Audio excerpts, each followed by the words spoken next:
Hello guys, how are you? So today we are going to talk about the most important topic and it's related to the data science and how you can easily deploy those large language models.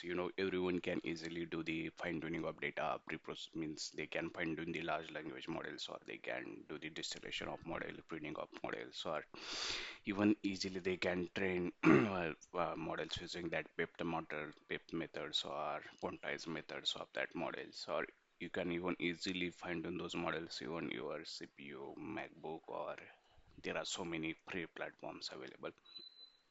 But nowadays, most of the people don't know actually how they can deploy those models. Let's say if there is any company and they don't want to utilize any API, they are concerned about that privacy of those data, and they are willing to utilize only their models on their only their premise. So what can be done and how you can do deploy all those models, how you can do the fine tuning, how you can utilize that OLAMA or VLLM.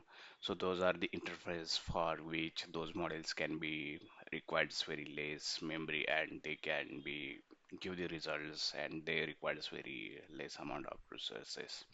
So you should know the basic of that, how Olama is working, what is behind it, how wrapper is utilized, how it is quantizing models, which type of quantization or pruning is utilized, what is ONX, and how those are the importance. Apart from that, whenever they are asking you the questions for if you are facing that real-time issue, like if you have done the fine-tuning of any open source model, or let's say you just want to utilize that open source model as it is and you want to deploy that model, so how you can do it. So specifically, how need to utilize some criteria like either you can go and if that model is required the large number of requests and if you want to pass that model into the production, then you can consider like means whatever model is available, either you can download that model into this specific cloud or even machine if your machines has sufficient RAM and all those things. And then after that, you can create the Docker file, you can create some endpoints, you can define whatever structures and all those requires. You can keep all those files, dependencies, configuration, and endpoints in your Docker file. Once this is done, then you can also add like model quantizations and all those things so that your model can work very well and do the faster interface. Once this is done, then you can create the content from that Docker file and you can check that how content is working, how is the speed, accuracy, and all those things. Once this is done, then you have need to utilize in specific cloud like Azure cloud or AWS cloud or GCP cloud, and each one of those clouds are providing some Kubernetes clusters. If you are utilizing Azure, then Azure is providing like Azure containers, Azure Kubernetes cluster services. If you are utilizing AWS, then it's providing Elastic Container Registry services. Or if you are utilizing Google Cloud, then Google Cloud is also through the Cloud Run functions automatically it's connected through the workload balancer.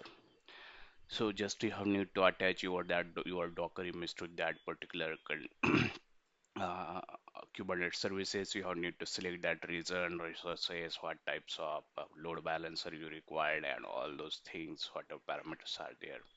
And for that CI/CD purpose, if you want to make your applications like it should work automatically, continuous integration and continuous deployment, then you can utilize either GitHub workflows, and there you can define some YAML files and those files will tell you like when you are making raising PR request or pull request, then once it is approved, then automatically it will start to trigger the next process and automatically it will build the image from that Docker image. It will build the container, and once the container is built, it will through the mentioned port actually it will deploy automatic to the specific endpoint, and through that you can utilize all those things.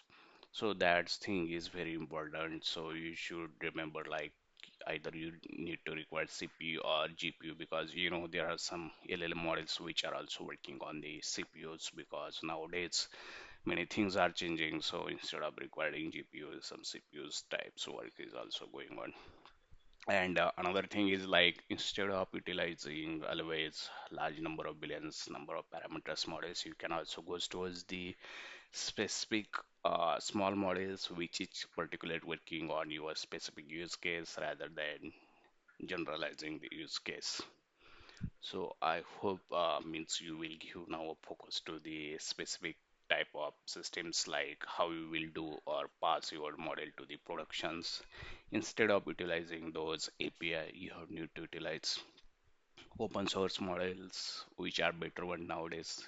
Better ones models are coming. You can do the fine tuning of them and then through the Docker Kubernetes, how you can place those models to the specific endpoints. If you don't want to utilize Docker image, then you can utilize some model registry, and through that also you can create the endpoint and you can check, analyze your results and see how all those things works. So if you have any questions or doubt related to this, then please try to ask me in the comment. I will always there to help for you.